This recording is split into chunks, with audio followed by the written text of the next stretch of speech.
Hello, good evening. Welcome to Prime Business with me, Pius Kojo Baka. A look now at our stories. Fitch Solutions says the city's performance of the rest of the year will depend on how fast Ghana will secure an agreement with its external creditors, particularly the Paris Club.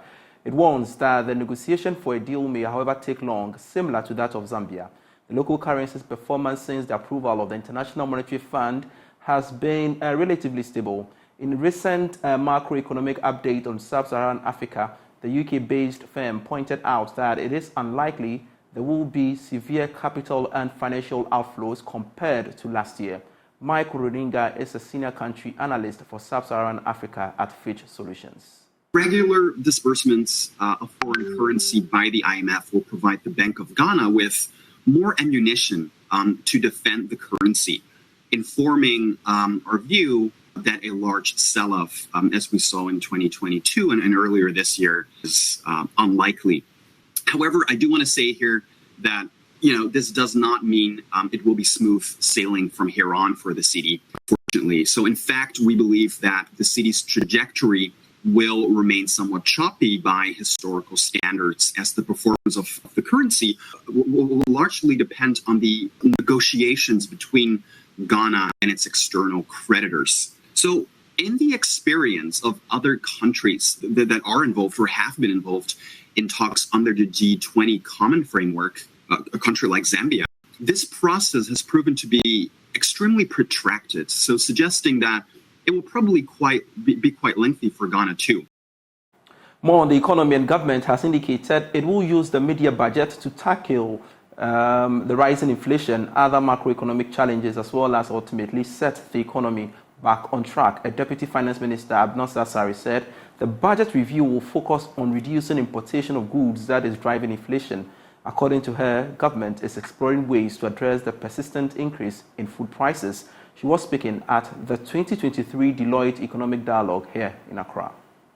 The Deputy Minister reassured that government is implementing a raft of policy measures approved by Parliament in the 2023 budget to reset the economy.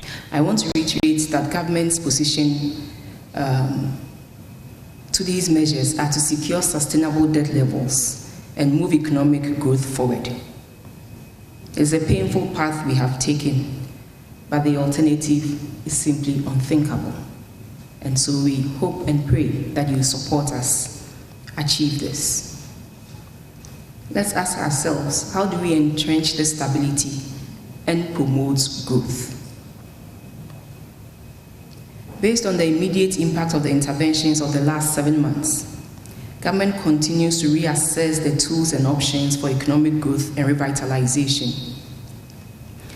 As a step forward, we intend to use the opportunity of the mid-year review to drive stability and growth.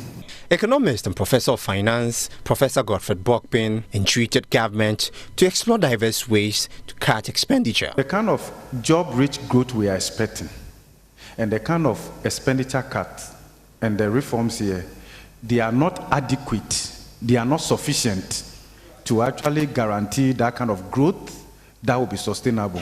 And you will see it through IMF programs. And that is why anytime we are able to get some macroeconomic stability whilst we are under the program. But once we exit, it's very difficult. Lead partner tax and regulator at Deloitte Ghana, George Ankuma, called for an aggressive revenue mobilization in the media budget review. I believe there would be some considerations around the extractive sector in general.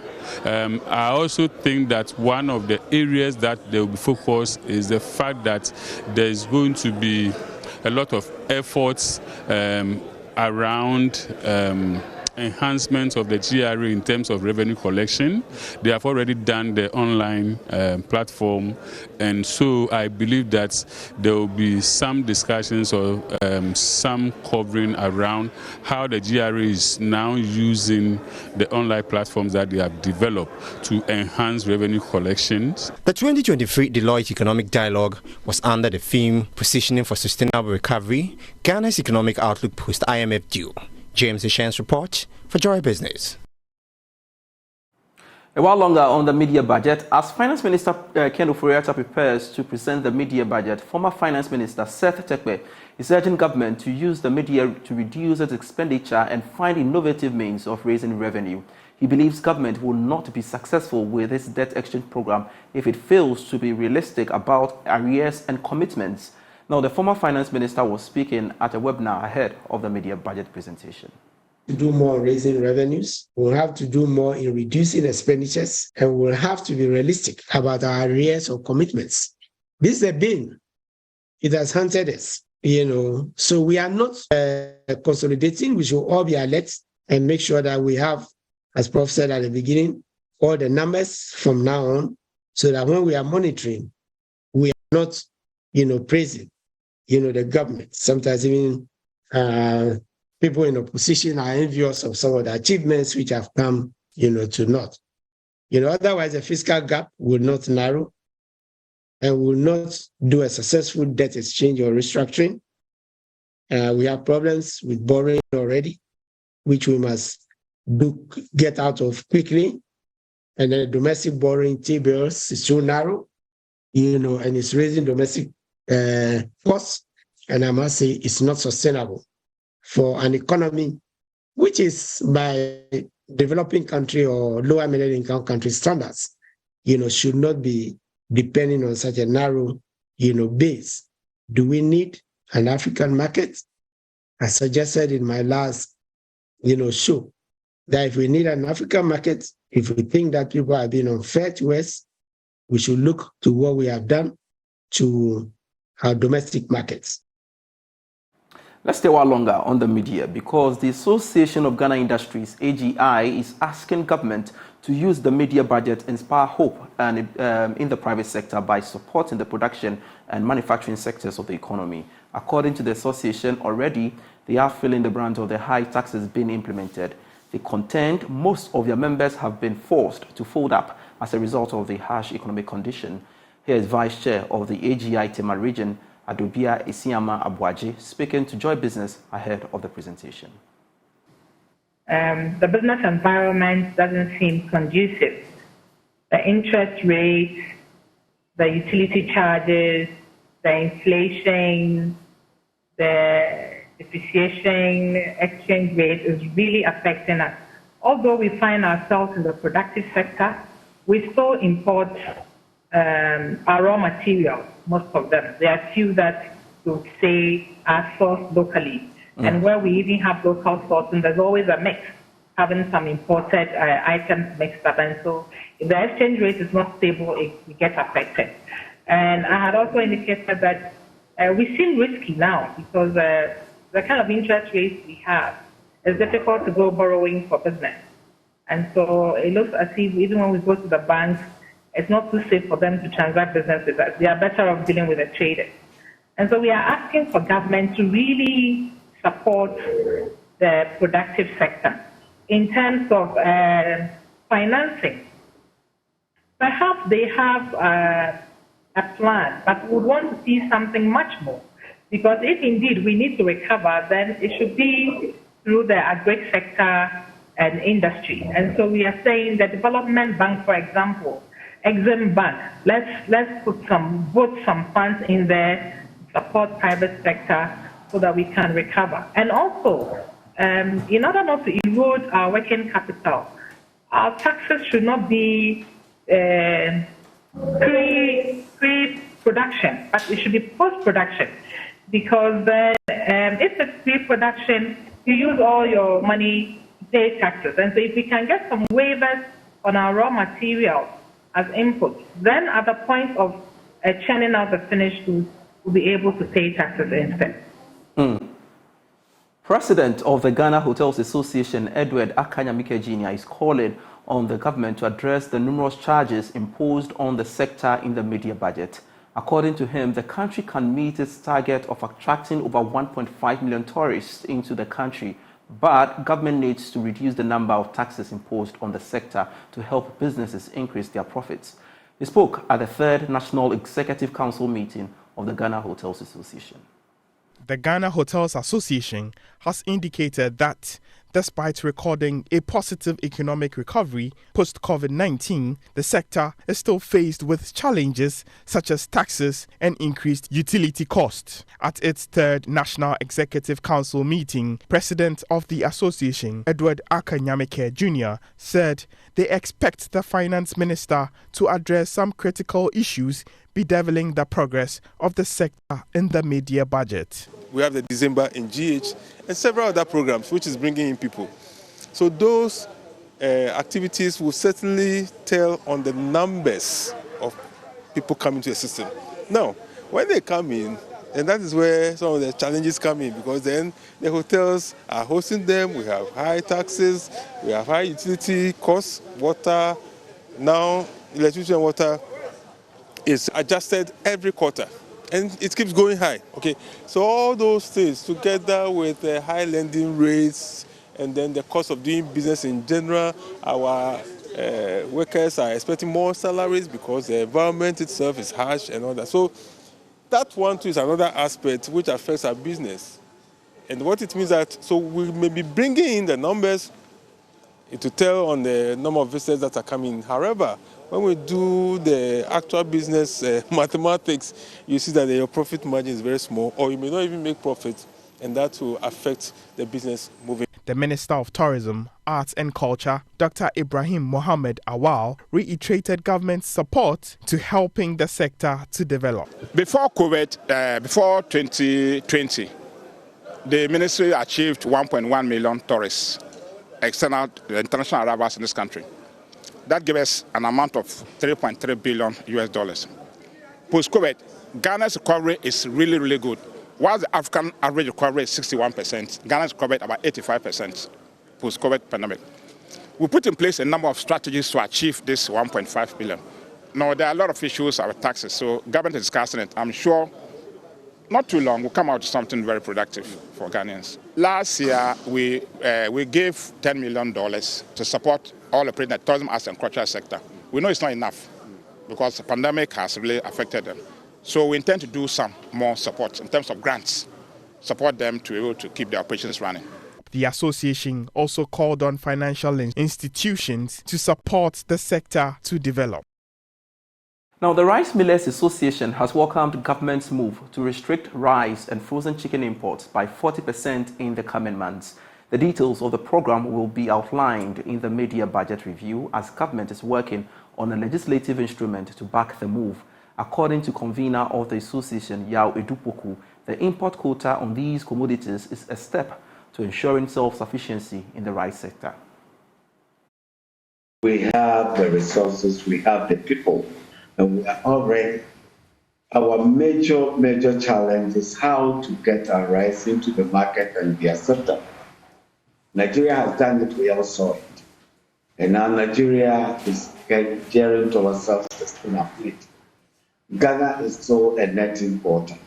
We start from the 40% and then we move upwards to 80 and 100%. So this is in the right direction. It's in the right direction, you say. But one of the points Mr. Winnie makes is that there are not, foundations have not been laid by government in the rice and poultry sectors, for instance, production, processing, and marketing, to go ahead with this. The point is that a journey of 1,000 miles starts with one first step. If we don't start it today, we will never get there. So it is what we need to do. Ghana currently produces an excess of 1 million metric tons of paddy, which translates to 60-65% of milled rice. So our milling capacity is just about 400,000 metric tons. We are fortunate to have other investors coming in, like the Jospon Group, who wants to take this sector by storm, so that Ghana will very soon become self-sufficient in rice. If the government does not start putting these structures in place, we will never get there, because those who are importing the rice into the system and those who are exporting the rice into our system are very formidable foes. We are not capable of fighting them. But with the government intervention, it is possible. Meanwhile, poultry farmers are calling for a gradual phase-out of the implementation of the policy, according to Management Committee Chairperson of the Greater Accra Poultry Farmers Association, Kwame Tim. The poultry sector does not have the capacity to meet 40% import quota on frozen chicken. And this is food. We are talking about food, a priority in the life of man. So this is good news, not to only poultry farmers, but to the entire populace or people of Ghana. But our concern here right now is the 40% ban at a go. If we don't take care, this will produce a counter effect that the government, we are yielding for this opportunity. We have always been calling for a ban on importation of dry chicken, and yet when we were given the opportunity, we couldn't meet the demands of the nation, of the people. And that is where the issue is. Exactly, because yeah, I know that the poultry sector has faced several challenges in the past few years. And so the question is, do you have capacity right now to meet national demand? We have the capacity to produce or to meet all the poultry needs of the country, the entire country. We have the capacity to produce all the chicken or the protein needs from chicken source of the total Ghana or the total country. But the implementation is where I am offering that care should be taken. That if the government wants to stop importation by 40% or at a go, it may create some problem, because we will not be ready right now. We must put structures in place. And the most important area is feeding. The cost of feed, which is about 90% of this poultry production, is a major issue right now. We will not have the maize, the soybean to meet this new population of birds who have to bring in or expand our farms to take care of the 40% at a go. We have the structures, but feeding the birds will be the challenge right now. Getting the maize, you don't have the maize right now to meet this population of new birds that will be coming to meet the 40% percentage ban. So that is where the challenge is. I suggest or believe that you could start by maybe 20%, half of what the government proposes right now. You're still watching Prime Business with me, Pius Kojo Baka. To some other stories, the Ghana Stock Exchange has announced its readiness to begin a commercial paper market by the end of the year. According to Managing Director of the exchange, Abnamwa, the move will seek to provide short-term funding support for companies with high credit ratings. She emphasized that the initiative will deepen and expand the Ghana's securities market and improve liquidity access for economic development. She has been speaking at a breakfast meeting held on the development of a commercial paper in Ghana. As part of efforts to deepen Ghana's securities market, the Ghana Stock Exchange has held a breakfast meeting on the development of a commercial paper market. The move, which is intended to offer short-term funding support to meet working capital needs of companies, saw relevant stakeholders in the sector deliberate on the rollout of the framework. Speaking at the ceremony, Chief Executive Officer of the Ghana Stock Exchange, Abena Amwa, emphasized that the move, which is expected to begin in the last quarter of the year, will also enhance diversification. Today we have our private pension funds with over 51 billion Ghana cedis under management. They are looking to diversify the various investment opportunities. And we have companies that are looking outside of their bank loans for financing. We are creating this market to bring those investors to companies that need these type of financing. And that is why we are working with the Securities and Exchange Commission. We are working through the Ghana Fixed Income Markets Technical Committee to create this market. On developing the right regulations to champion the smooth rollout of the program, Managing Partner at Benchi Encho Lecha and Ankuma, Seth Asante, explained that the self-regulatory system will offer a less bureaucratic process which will ease the access of funds. So the structure that we are putting in place is robust, and we are hoping that the SEC will look at that structure and be convinced that if it delegates some of its functions to the listing committee, it will be handled effectively. And particularly also that Having that SRO status, the self-regulatory status, is very important for the structure we want to develop. Because without it, because of the short-term nature of the market, speed to market is very important, and we need to be able to have a structure that issuers can come in and have their instrument listed and cheaper as quickly as possible. The head of investment banking at Stanbic Bank Ghana, Kobe Benchi Enchil, detailed that the initiative will enhance confidence in the market. The government debt restructuring, it's become very clear that investors, pension funds, asset managers, etc., they need alternative avenues to be able to put money to work. So the market indeed is ready.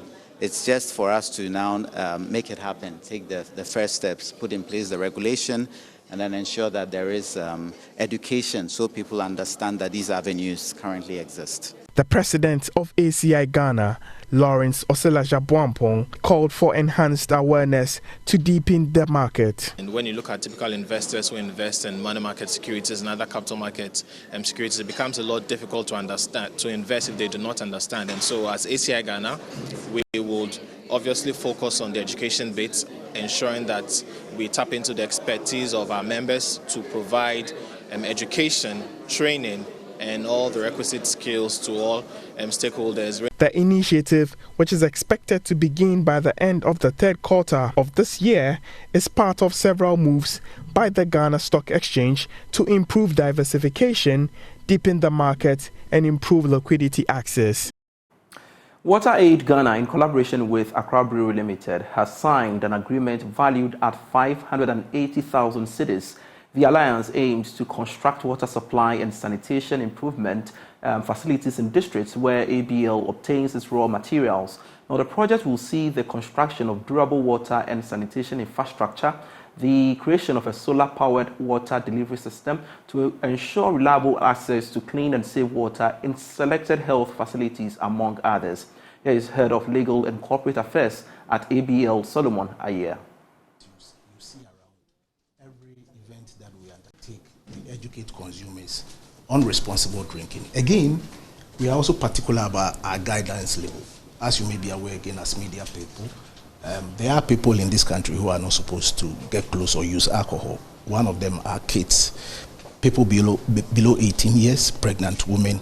All these things are things that if we check on our label, they are boldly inscribed.